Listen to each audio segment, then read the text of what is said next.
Rajahmundry 3 town police station ఎదుట న్యాయవాదుల నిరసన ఇవాళ ఉదయం మహిళా న్యాయవాదిపై ఆటో డ్రైవర్లు దౌర్జన్యం చేశారంటూ ఆగ్రహం.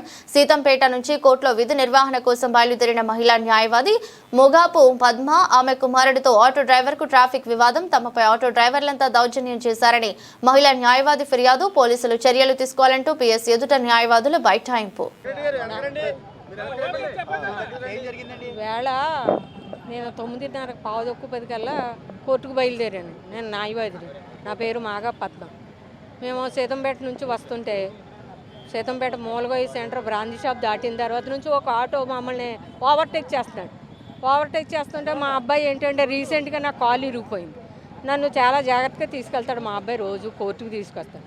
అవి కొంచెం ఇంకా ముందుకు వచ్చిన తర్వాత సత్యనారాయణ స్వామి గుడి దగ్గరికి వచ్చిన తర్వాత మా ఆటోకి రౌండప్ చేసేసి యూటర్న్ తీసుకుంటాను. టర్న్ తీసుకుంటే మా అబ్బాయి అన్నాడు, అలా తొక్కుతున్నావేంటి బాబు, ఉన్న వాళ్ళందరూ జాగ్రత్తగా వెళ్ళాలి కదా మేము అని మా అబ్బాయి అడగడం జరిగింది. అడిగితే అతను వచ్చేసిన తర్వాత పాతూరు స్కిన్ హాస్పిటల్ దగ్గరికి వచ్చేటప్పటికి మమ్మల్ని ఓవర్టేక్ చేసుకుని వచ్చేసి ఏంట్రా ఆగరా ఏంటి మాట్లాడుతున్నావు అని మా అబ్బాయి మీద కలబడిపోయి అతను ఆటో దిగుతూనే మా స్కూటర్ తాళం లాగేసుకుని నన్ను గెంటేసి నన్ను ఛాతి మీద చెయ్యేసి నన్ను గెంటేసేటప్పటికి ఆ చుట్టుపక్కల ఉన్న అయ్యంతా పిసికేసి నలిపేసేటప్పటికి ఓ 10 మంది ఆటో వాళ్ళు వచ్చేసి మా అబ్బాయి చెయ్యట్టుకుని ఒకడు లాగాడు, ఒకడేమో కాలర పట్టుకుని లాగాడు, ఒకడేమో గీరాడు మా అబ్బాయిని. నాకు ఒక్క కొడుకు, నాకు కొడుకు పోతే నాకు దిక్కు. నన్ను రోజు మా అబ్బాయి నన్ను కోర్టు తీసుకొస్తూ ఉంటాడు. నాకు రీసెంట్గా కాలు ఇరిగిపోయింది. నేను ఎంతో బాధతోటి అయినా సరే నా విధులు నేను నిర్ణయించుకోవడానికి నేను వస్తుంటే ఆటో అతనికి కనీసం 65 అబోవ్ ఉంటుంది సార్ అతనికి వయసు. అతను వచ్చి నా బిడ్డను కొట్టడం ఏంటి, ఈ 10 మంది ఆటో వాళ్ళు వచ్చారు, ఏంటి ఏం జరిగిందో ఏమని అడగకుండా మా ఓడిని ఒకడొకడు పాటలు ఆగేసుకుంటున్నారు. స్టేషన్ తీసుకెళ్తానని గోకరం బస్ స్టాండ్ తీసుకెళ్ళిపోయారు 10 మంది. ఇంకో 10 మంది గంగిన పిల్లల హాస్పిటల్ దగ్గరికి వచ్చాడు. అక్కడికి ఇంకో 10 మంది యాడ్ అయ్యి ఈ 20 మంది మా అబ్బాయిని ఎస్కేప్ చేసి తీసుకెళ్ళిపోతున్నారు. ఈ టైంలో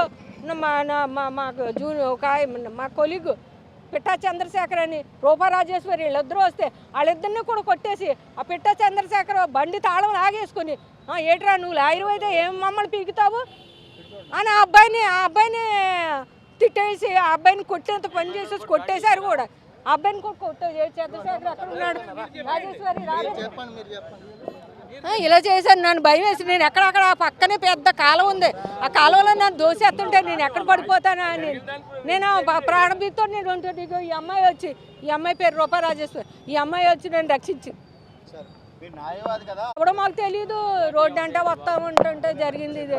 అది ఎవడో మాకు నేను అక్కడికి అన్నాను, బాబు నేను లాయర్ని ఏమో ఉంటే తర్వాత చూసుకుందాం, ముందు దారి వదులు బొమ్మ మేము వెళ్ళిపోతానండి, మా తాళం ఇయ్య అంటే మా తాళంతో పాటు నేను పట్టుకొచ్చి క్యారేజ్ నా మనోడు కట్టుకెళ్ళి క్యారేజ్ బ్యాగ్ లాగేసుకున్నారు. పెట్టామండి, ఇప్పుడు పెట్టాము, ఇంకా రాలేదు.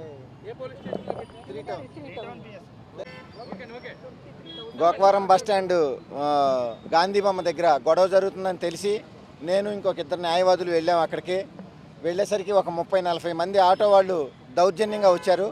మేము కూడా తీయటానికి ప్రయత్నం చేశాం, కానీ ఒక సముద్రంలో ఉప్పినొచ్చి పడ్డట్టు మా మీద వాళ్ళందరూ పడి మమ్మల్ని అందరూ వెనక్కి దోస్తున్నారు.